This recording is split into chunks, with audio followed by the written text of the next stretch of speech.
देख रहे हैं 735 IT स्किल। इससे पहले हमने 5.10 यानी 10 प्रोग्राम को सोल्व कर लिया है।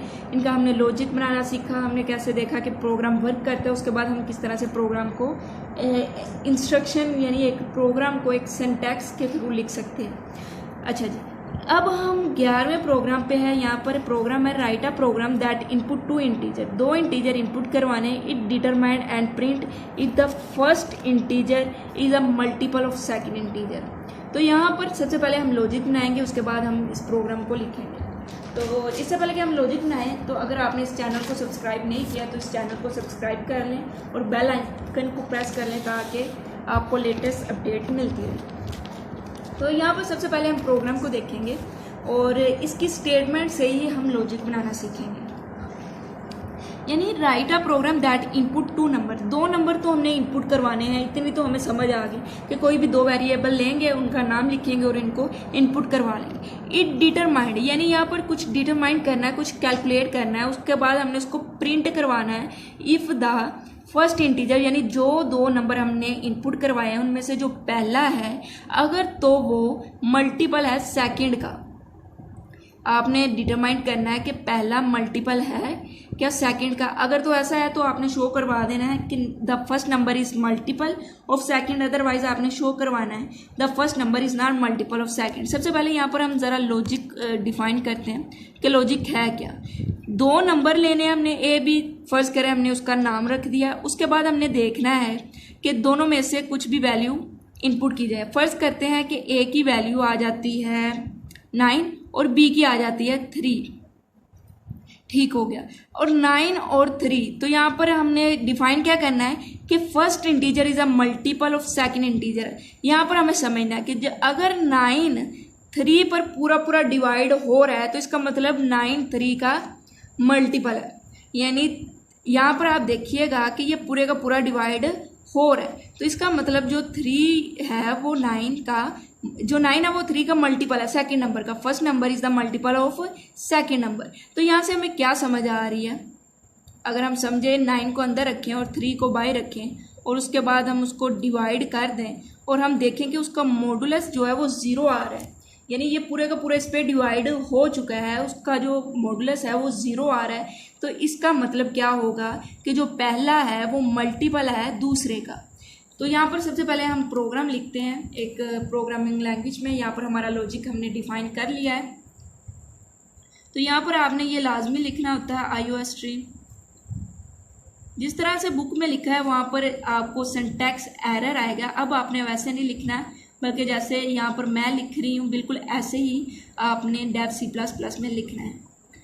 इसके बाद इंट में ये तो लाजमी है, कोई भी स्टेटमेंट आ जाए आपने इतना लिखना है। यहाँ पे करली ब्रेस लगा देनी। जैसे ही करली ब्रेस लगाई, यहाँ पर अब आपने जो लॉजिक बनाया है उसको एक लैंग्वेज में इम्प्लीमेंट कर देना है, एक लैंग्वेज में सिंटैक्स के थ्रू इम्प्लीमेंट करना है। तो सबसे पहले हमने क्या करना है, हमने दो वेरिएबल डिक्लेयर कराने हैं। इंटीजर लेने हैं, तो यहाँ पर न्यूमेरिक वैल्यू आएगी। उसके बाद हमने यहाँ पर एंड पे सेमीकोलन लगा देने हैं। उसके बाद क्या करना है, हमने सी आउट लेना है। तो यहाँ पे सी आउट में हम क्या करेंगे, हम यहाँ पर शो करवा देंगे एंटर द फर्स्ट नंबर, और इसी तरह यहाँ पर एंड डेल का इस्तेमाल करेंगे। एंड डेल स्टेटमेंट को अगले लाइन पे ले जाता है। जब हमें आउटपुट डिस्प्ले होती है या हम एंटर कर रहे होते हैं तो ज़्यादा ऑफिशिएंट रहता है, इसलिए हम एंड डेल का इस्तेमाल कर देते हैं। उसके बाद हम करेंगे सी इन। तो सी इन के लिए एक्सट्रैक्शन ऑपरेटर और ए यानी पहले की वैल्यू आ जाएगी। आप सिंगल सी आउट में भी दोनों लिख सकते हैं और सी इन में दोनों ले सकते हैं। सी आउट में फिर हम दूसरा लगाएंगे एंटर दी सेकंड नंबर। अब क्या होगा, दूसरा नंबर भी एंटर करो तो ये यूज़र को शो होगा। यूज़र के लिए आसानी है, उसे पता चल जाएगा मैंने पहला नंबर एंटर करना है, अब मैंने दूसरा एंटर करना है। तो जैसे ही वो दूसरा एंटर करेगा तो अब हमारा काम है कि जो कैलकुलेशन के लिए हमने बनाया है यहाँ पर कि अगर हम इनका मोड लें तो वो 0 के बराबर आ जाए, तो इसका मतलब क्या है कि फर्स्ट जो है वो सेकंड का मल्टीपल है।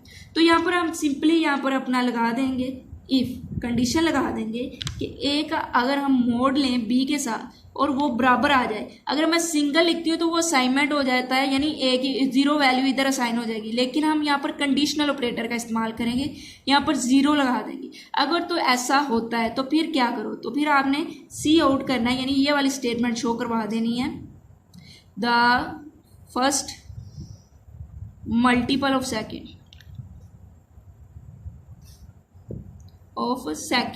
ठीक हो गई। यहाँ पर मैं ज़रा स्मॉल करके लिख रही हूँ, आप कोई भी स्टेटमेंट, लेकिन एक ऐसी स्टेटमेंट जो यहाँ इस स्टेटमेंट को फिल करे, आप यहाँ पे लिख सकते हैं कि जो फर्स्ट है वो सेकंड का मल्टीपल है।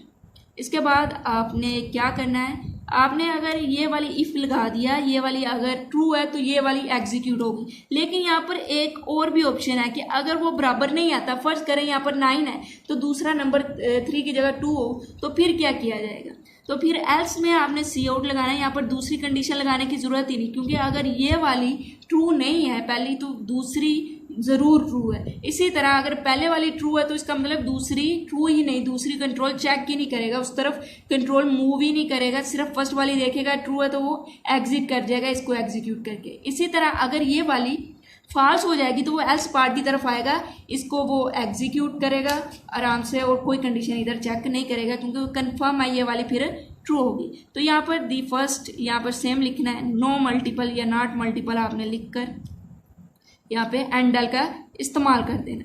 तो यहाँ पर हमारा प्रोग्राम पूरा हो गया, रिटर्न 0 लिखें और एंड पे कर्ली ब्रेसिस खत्म। यहाँ पर कर्ली ब्रेसिस का इस्तेमाल नहीं किया क्योंकि सिंगल सी आउट स्टेटमेंट लिख रही है, अगर एक से ज़्यादा हो तो फिर हम यहाँ पर भी कर्ली ब्रेसिस का इस्तेमाल कर लें, लेकिन सिंगल के लिए भी अगर आप करते हैं तो कोई भी यहाँ पर आपका एरर नहीं आएगा। तो इस तरह से सबसे पहले आपने लॉजिक बनाना है, उसके बाद आपने एक प्रोग्रामिंग लैंग्वेज में उसको इम्प्लीमेंट कर देना है ताकि आपके लिए आसानी हो और आपका प्रोग्राम अच्छे से रन कर सके। इसके बाद आपने ड्राई रन करके खुद देखना है कि आपका प्रोग्राम सही से काम कर रहा है।